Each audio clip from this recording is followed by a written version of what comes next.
Wao watakuja na ukabila yao. Anasema ati mimi ni mkabila na kaanga kwetu. Tukichagua yeye president, alikuwa anaitwa Kamau? Alikuwa anaitwa Kamau? Si yeye ni Kipchirchir?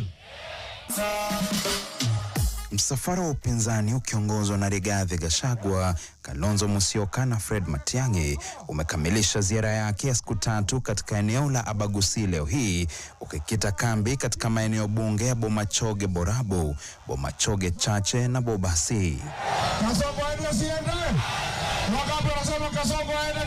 Hapa vigogo mbalimbali wa upinzani walimwelekezea Rais William Ruto makombora si haba ya kisiasa.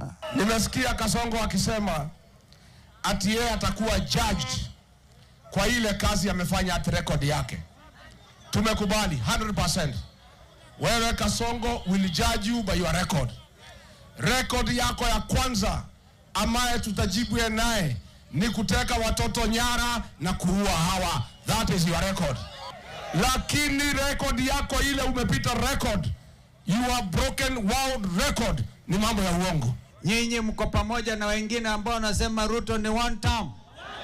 Wangapi wanasema ni one term? Acha tuone mkono, tuone.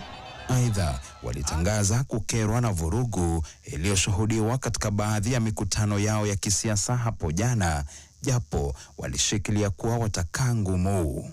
Ati huyu Arati amepanga wahuni, wakora na mapanga na fimbo na mashoka ati waumize mtoto wenu Fred Matiang'i na wageni wake.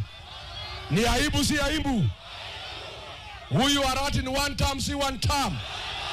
Tufikirie mambo ya kuleta manufaa kwa watu wetu na maendeleo kwa watu wetu. Badala ya kutumia pesa kununulia wale watoto chang'aa, lipa school fees na hiyo pesa. Haya yakijiri Kisii, jijini Nairobi nyuzi joto za kisiasa vilevile zilikuwa zikipanda.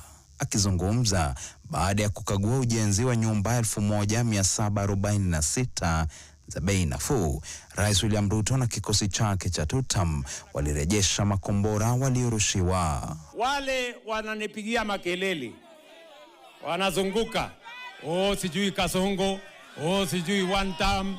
Mimi nataka niwaambie my friends, mambo bado, tulizeni bodi.